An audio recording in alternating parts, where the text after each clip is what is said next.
السلام علیکم، زه یم ریاض همکار او نن تاسو ته په یوه نوي ویډیو کې حاضر شوی یم.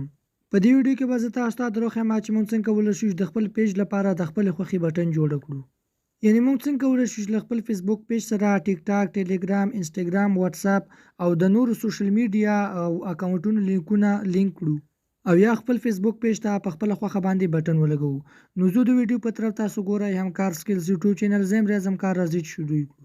نو زه راځم لومړی سرچینګ ته راځم او په دې کې دغه کوم همکار سکلز پیج چې دی زه په همدې باندې کلیک کوم او دغه تاسو ته ښکاري دغه بټن چې دغه میسج نه دی، نو زه په همدې باندې کلیک کوم. ګوره چې دا اوس موږ چیرته راولي.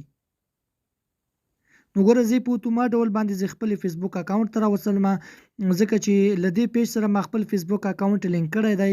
نو د هغې لینک ما ورکړی دی. کله چې په هغه باندې څوک کلیک وکړي نو په اتوما ډول به زما پروفایل ته راځي.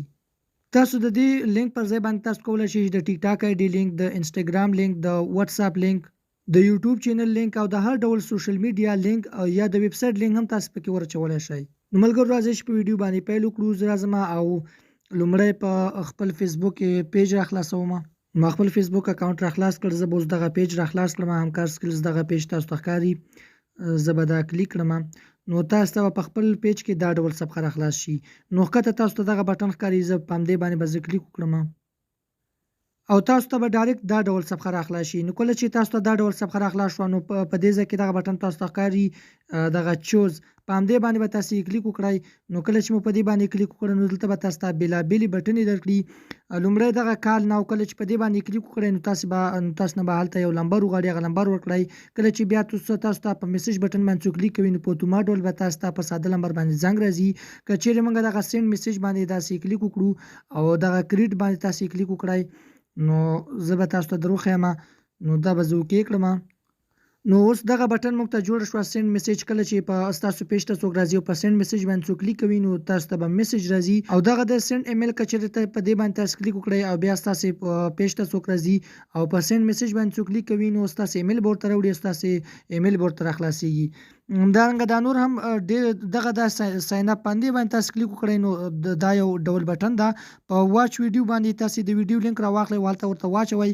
نو که بیا چېرته په سینډ میسج باندې څوک کلیک کوي نو ډایرکټ به هغه ویډیو ورته راخلاصیږي او په فالو بټن هم ورته لګولی شئ.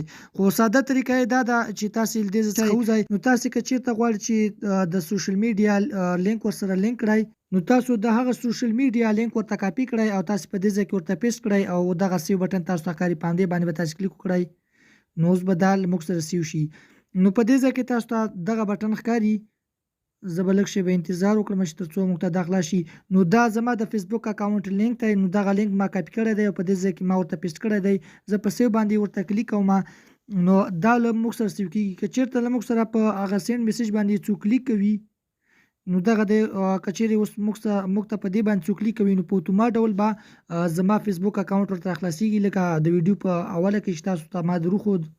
نو په دې طریقې سره تاسو کولی شئ چې د هر ډول سوشل میډیا اکاونټ لینک له خپل فیسبوک پیج سره لینک کړئ او یا خپل فیسبوک پیج ته په خپله خوښه باندې بټن ولګوئ. که ویډیو مو خوښه شوې وي ویډیو ته لایک ورکړئ، زموږ چینل هم سبسکرایب کړئ. میلاویږو په داسې نورو ښکلو ویډیوګانو کې. تر بلې ویډیو مو د خدای په امان.